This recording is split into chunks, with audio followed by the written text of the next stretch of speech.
Alors, je suis un chirurgien suisse qui est arrivé pour la première fois au Sénégal, plutôt par hasard, comme touriste, il y a à peu près 40 ans. Et une infirmière de l'hôpital où je travaillais en Suisse m'avait dit « Écoute, si tu vas au Sénégal, il faut absolument que tu ailles voir un couvent bénédictin à Kermoussa qui font une musique très intéressante. » Et comme j'étais un élève des bénédictins en Suisse, là où j'avais passé mon bac, et la musique a toujours représenté beaucoup dans ma vie, je me suis dit, il faut que j'aille voir ça.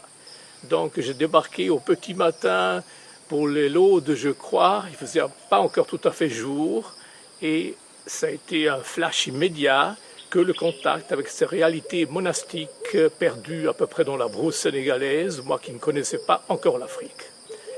Et aussi j'étais venu dans l'idée de trouver peut-être un guide spirituel, chose qui s'est fait très rapidement. Et effectivement, j'ai trouvé quelqu'un qui m'a suivi maintenant depuis 40 ans. Et cette personne est évidemment un moine de cet abbé, avec lequel maintenant il y a des liens d'amitié très beaux et très forts. Et je me retrouve dans la dernière partie de ma vie, à la retraite donc, ce qui veut dire que je continue à sillonner le monde. Et j'étais surtout un chirurgien spécialisé en chirurgie de guerre.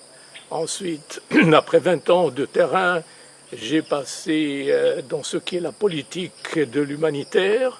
Mon gouvernement suisse m'a engagé et j'ai fait de l'humanitaire et de la médecine, disons, médecine sociale et communautaire autour du monde, m'occupant surtout des thématiques comme le bioterrorisme, le fameux traité contre les mines antipersonnelles, le sida, etc.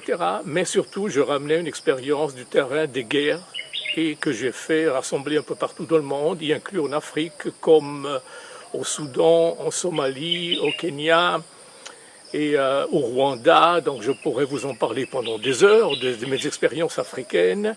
Mais aujourd'hui, je reviens à Kermoussa avec des beaux sentiments et je me ressource comme je l'ai fait il y a 40 ans. Alors les années assez longues, presque 20 ans, de chirurgie de guerre sur le terrain de la guerre, et je pense aussi à l'Afghanistan, pas seulement l'Afrique, mais l'Afghanistan, le Cambodge, l'Asie centrale, le Moyen-Orient, jusqu'à Haïti, donc de l'autre côté, m'ont quand même mis dans des situations particulières de stress, évidemment. J'ai failli être tué plusieurs fois avec des pistolets pointés où il a fallu courir sous des armes qui se faisaient entendre.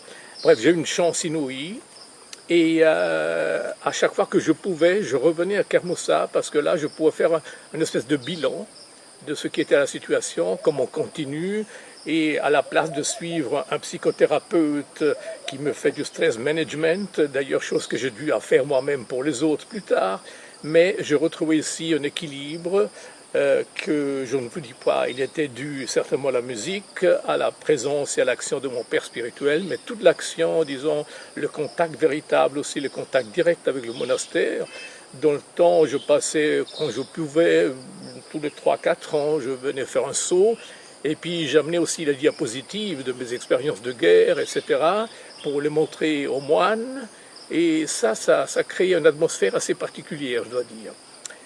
Ensuite, je peux rajouter, c'est intéressant quand même, je pense que mes rapports de mission étaient évidemment toujours, je ne dis pas évidemment, mais critiques, parce que même dans l'humanitaire, il y a beaucoup de choses qui ne marchent pas.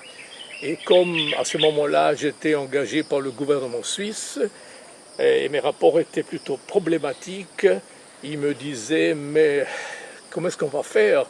Et un jour, ils m'ont proposé, bon, ça suffit de faire des rapports critiques, maintenant on te donnera l'occasion d'aller faire changer les choses. Et au plat, on m'a embarqué à New York au secrétariat général de l'ONU comme conseiller médical spécial pour les affaires humanitaires et de la chirurgie de guerre. Et c'est là que, comme la Suisse n'était pas encore membre de l'ONU, on a fait une exception, on a pris un petit Suisse officier qu'on a mis quelque part pour une mission particulière. Mais je dois dire, et je devais rester seulement 6 mois. Pour finir, les 6 mois sont passés, sont devenus 2 ans. Et j'ai eu une chance inouïe d'avoir mon chef, un chef qui était un personnage extraordinaire et qui m'a beaucoup soutenu dans mes démarches pour m'aider, pour me faire passer au-delà disons, des pièges de la diplomatie de l'ONU et de la politique internationale. Et ce monsieur qui vit encore aujourd'hui, c'était Kofi Annan, donc qui à ce moment-là était le vice-secrétaire général pour le peacekeeping. Et avec lui, je suis encore toujours en très bon contact d'amitié. Et si j'ai réussi à faire brèche dans le système de l'ONU pour ce qui concernait le sida, par exemple, ou encore le bioterrorisme, ou le stress management, donc c'était moitié des années 90, je le dois surtout à Kofi Annan qui m'a toujours protégé, qui m'a laissé faire, qui a lu mes rapports. Et je garde un très bon souvenir de cette période dans ce qui est la politique internationale de la santé. Je crois qu'il est plus que correct que de dire deux mots de ce qui est devenu mon père spirituel, et il y a maintenant de ça 40 ans, donc le frère Dominique Kata de le monastère du Kermoussa, mais qui était donc originaire de Solem, et que j'ai rencontré au début des années 70 ici, un petit matin, comme je disais tout à l'heure, et je dois dire que j'ai tout de suite trouvé une écoute différenciée, très, très subtile, très intelligente. Donc j'avais quelques rudiments en tant que comme jeune médecin de ce qui sont les techniques de la psychothérapie, etc.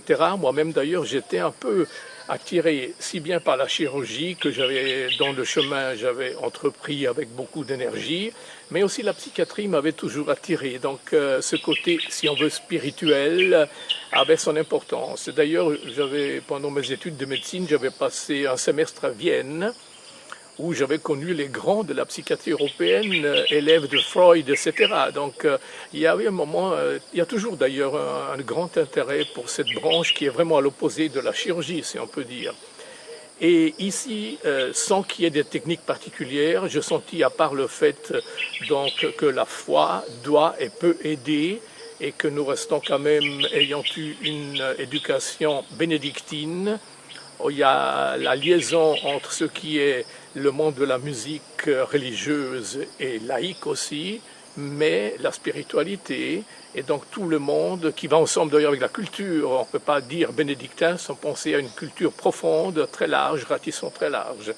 Et dans ce sens-là, donc cette relation qui était d'abord presque comme c'était mon médecin de l'âme, le père Kata, s'est approfondie, elle a pris, elle s'est mise à voler pour autant dire, et aujourd'hui on est devenus des amis, on peut vraiment se confier beaucoup de choses, se consulter, et je crois que pour finir sans pour autant vouloir paraître orgueilleux, que nous avons les deux profité de ce contact privilégié qui a pu se faire grâce, je dois bien dire, à l'atmosphère toute particulière qu'on trouve ici à Kermoussa.